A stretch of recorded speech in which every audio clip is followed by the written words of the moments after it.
To live is to truly connect with your breath, truly connect with nature. And our prana, our breath, is the life force that moves through us, and it can even enhance our frequency. Literally, before I stepped on this trail, I was feeling a lot of restriction, fear-based beliefs, binding type of energy. And as I continue to walk and just focus on my breath and being here in the present moment, it has elevated me. So this is your sign. Get in nature.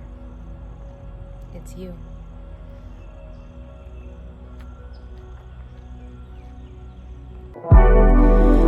I honor God when I honor me. I honor God when I honor you. You honor God when you honor me. If you don't honor God, how could you honor me? Honor me.